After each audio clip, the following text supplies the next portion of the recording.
என் குடும்பம் நல்லா இருக்கும். நன்மையும் தீமையும் பிறர் தர வாரா.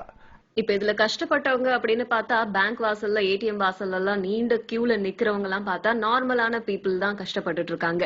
சார் எல்லாருமே பப்ளிக் சார். நீங்க பப்ளிக் இல்லையா? நான் பப்ளிக் இல்லையா? இதோ இவர் பப்ளிக் இல்லையா? எல்லாரும் பப்ளிக் தான்.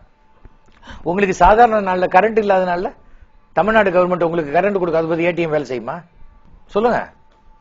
வலசரவாகம் அப்ப அந்த இடத்துல எல்லாம் வெள்ளம் சூழ்ந்தது, அன்னைக்கு எல்லாம் ஏடிஎம் வேலை செஞ்சதா? உங்க செல்போன் வேலை செஞ்சதா? அப்ப நார்மல் பப்ளிக் பாதிக்கப்படலையா? அப்படி நினைச்சுக்கோங்க. நம்ம வீட்லயே யாரோ இருக்காங்க, திடீர்னு செத்து போட்டாங்க. யாரை கேட்டு நீ சொல்லாத செத்து போனேன்னு அவரை போட்டு அடிப்போமா? அந்த பாதிப்புல இருந்து எப்படி வெளில வருது, எப்படி சரி பண்றது, அடுத்த காரியம் என்ன, அடுத்தது என்ன அப்படின்னு நினைக்கிறவங்க தான் வாழ்க்கையில முன்னுக்கு வர முடியும். What next? நடந்ததை பத்தியே பேசி எந்த பிரயோஜனமும் கிடையாது. இது அரசியல்வாதிக்கு பேசலாம், கட்சிக்காரங்க பேசலாம், ஜனங்களுக்கு அதுக்கு எல்லாம் நேரம் இல்லை. 5 வருஷத்துக்கு ஒரு தானே ஜனங்க வந்து அந்த எலெக்ஷன்ல யாருக்கு ஓட்டு போடுறதுன்னு நினைக்கிறாங்க. டெய்லி காலத்துல எந்த நினைக்கிறாங்க.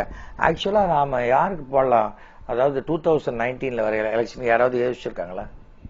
ஜனங்க பாதிக்கப்பட்டிருக்காங்க. ஆனால் அந்த பாதிப்பு நிரந்தர பாதிப்பு இல்லை. இது ஒரு 2 நாள் பாதிப்பு. இந்த கியூல பெரிய பொலிட்டீஷியன்ஸோ இல்ல பெரிய பணக்காரங்களோ நடிகர்களோ இந்த மாதிரி யாருமே அந்த கியூல வந்து நிக்கல. ஏங்க பெரிய ஆளுங்க லைன்லயே நிக்கல? இதோ நம்ம ராகுல் காந்தி வந்து நின்னார். அவர் வந்த கார் வந்து 75 லட்சம் ரூபாய் என்னமோன்னாங்க, பாதுகாவலர் எல்லாம் இருந்தாங்க. அவர் வந்து கியூல நின்னார். அது அரசியல். நான் அவர்கிட்ட 4000 ரூபாய் இல்லையா? அவர்கிட்ட கார்டு கையில கார்டு இருந்தா எங்க வேணா போய் டீ குடிக்கலாம், எங்க வேணா சாப்பிட்டு போகலாம். அப்புறம் என்ன இருக்கு? டெபிட் கார்டு இருக்கு, கிரெடிட் கார்டு இருக்கு. எல்லாத்தையும் அப்படி கொண்டுறாங்க. எல்லா பரிமாற்றங்களையும் வெள்ளையாக்கக்கூடிய சூழ்நிலை. அதான் அன்னைக்கு எல்லா நகை கடையில் ராத்திரி 12 மணில இருந்து 3 மணி வரைக்கும் போய் நகை வாங்கினாங்க. அடுத்த நாள் இன்கம் டாக்ஸ் போய் எல்லா ஆர்டிஸ்டையும் எடுத்துட்டு வந்துட்டாங்க. கொடுங்க என்ன விலையா இருந்தா எல்லா எக்ஸ்பிரஷனோடய வந்திருக்கும்ல, அடுத்தது அவங்க வருவாங்க. அதுதான் சொல்றேன்.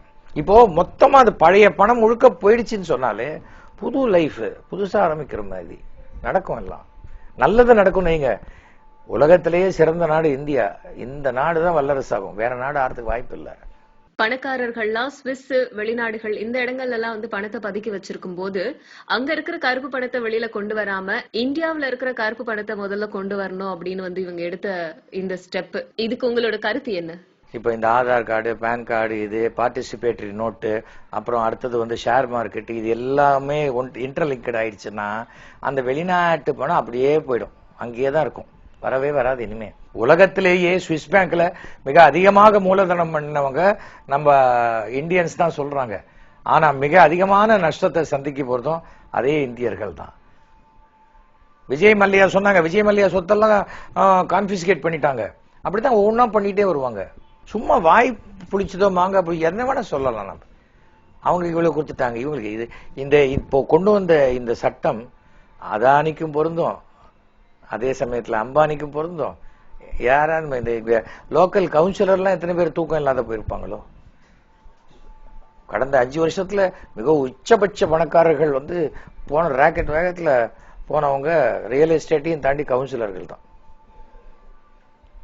அவங்க எல்லாம் என்ன பண்ணுவாங்க? ரொம்ப பெரிய படிப்பு அறிவும் இல்லைன்னாக்கா இன்னும் கஷ்டம். பெட்ரோல் போட்டுக்கிட்டே இருக்கலாம். எவ்வளவு பெட்ரோல் போடுவாங்க? அப்புறம் கொஞ்ச நாள் பெட்ரோல் குடிக்கலாம், பெட்ரோல்ல ரசம் வைக்கலாம், அப்படிதான் பண்ணலாம். இவ்வளவுதான் பண்ண முடியும். ஹாஸ்பிட்டலுக்கு ஃப்ரீ, வேணா ஐசியூல போய் படுத்துக்கலாம். படுத்துக்கினா கொஞ்ச நாளைக்கு திருப்பியும், அதுவும் 31 டிசம்பர் வரைக்கும் தான். ஜனவரி 1 புது நோட்டு கொடுன்னு கேட்பாங்க.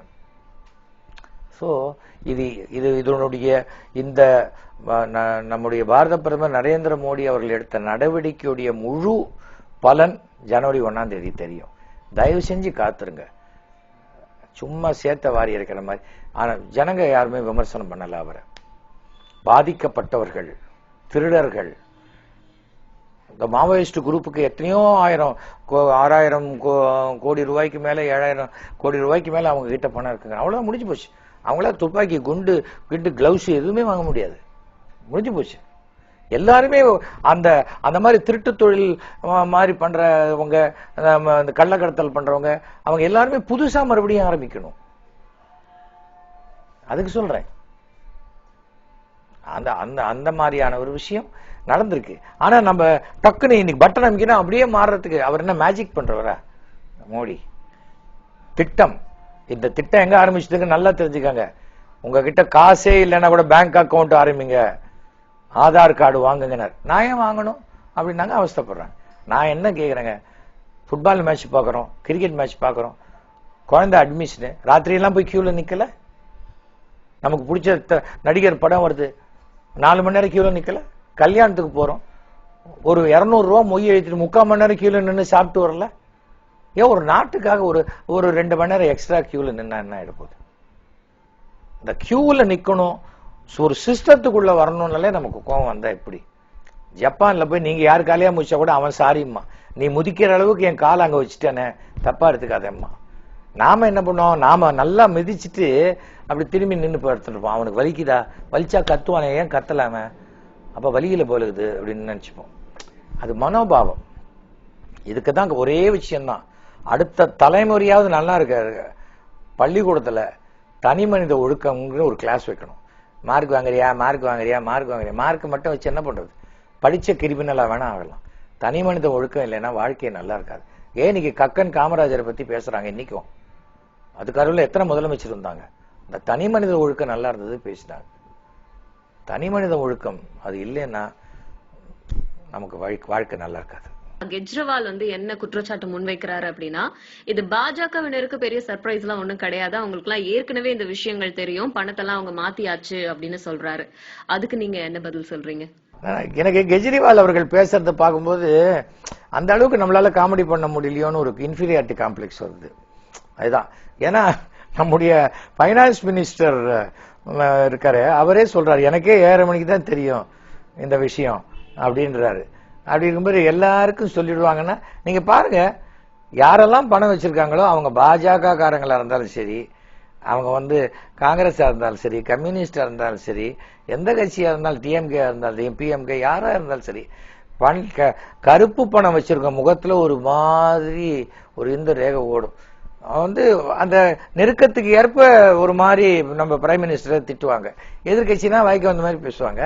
கொஞ்சம் நெருக்கமா இருக்க, இப்படி அவசரப்பட்டு செஞ்சிருக்க கூடாது, சொல்லிருக்கலாம்.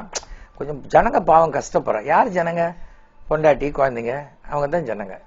அதான் என்ன பண்ண முடியும்? எதுவுமே கஷ்டங்கிறது சின்ன கல்லு மாதிரிங்க. நாகேஷ் ஒரு படத்துல சொல்லுவார், கஷ்டங்கிறது ஒரு சின்ன கல்லு மாதிரி, கண்ணுகிட்ட வச்சு பார்த்தா உலகத்தையே மறைச்சிடும், காலடியில போட்டு முடிச்சுட்டா அப்படி ஒண்ணு இருக்கிறதா நமக்கு தெரியாது. இதான் லைஃப். ரொம்ப சந்தோஷம் சார்.